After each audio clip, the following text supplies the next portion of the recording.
మంత్రులకు సీఎం చంద్రబాబు దిశానిర్దేశం చేశారు. వచ్చే 3 నెలల పాటు జనంలోకి వెళ్లాలని, ప్రభుత్వ పథకాలపై విస్తృత ప్రచారం చేయాలని సూచించారు. ఎమ్మెల్సీ ఎన్నికల్లో మంత్రులు బాధ్యత తీసుకోవాలన్నారు. వచ్చే విద్యా ఏడాది నుంచి తల్లికి వందనం ప్రారంభిస్తామని తెలిపారు. ఏప్రిల్లో మత్స్యకార భరోసాపై దృష్టి పెట్టాలన్నారు. లిక్కర్ షాపుల మార్జిన్ 10.5 నుంచి 14% పెంచుతూ నిర్ణయం తీసుకున్నారు. అదేవిధంగా అన్నదాత సుఖీభవ విధి విధానాలపై చర్చించాలని వ్యాఖ్యానించారు చంద్రబాబు.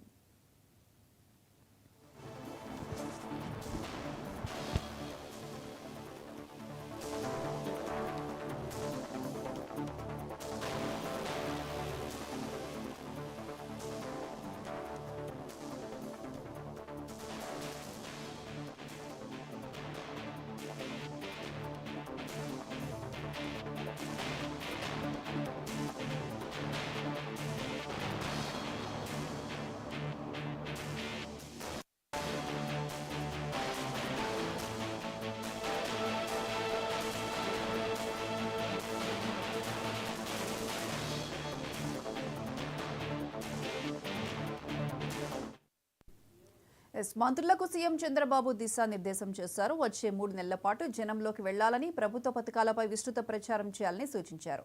ఇక ఎమ్మెల్సీ ఎన్నికల్లో మంత్రులు బాధ్యత తీసుకోవాలన్నారు. దీనికి సంబంధించి పూర్తి అప్డేట్స్ మా ప్రతినిధి కొండలరావు ఫోన్ లైన్ అందిస్తారు. కొండలరావు.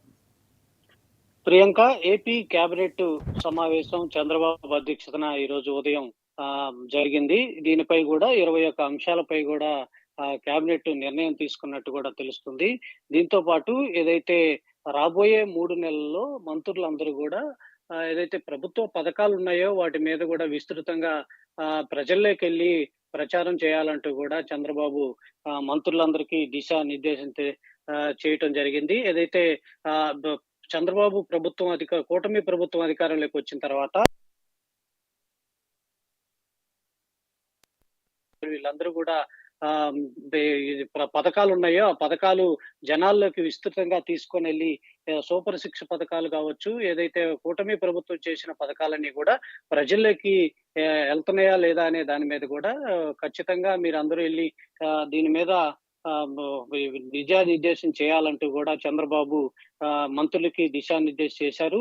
దీంతో పాటు రాబోయే ఏదైతే టీచర్స్ ఎమ్మెల్సీలు కావచ్చు, గ్రాడ్యుయేట్ ఎమ్మెల్సీకి సంబంధించి కూడా బాధ్యత తీసుకొని ఖచ్చితంగా కూటమి నాయకులు ఎవరైతే ఉన్నారో వాళ్ళందరినీ గెలిపించే బాధ్యత కూడా చంద్రబాబు మంత్రులపై కూడా పెట్టినట్టు తెలుస్తుంది.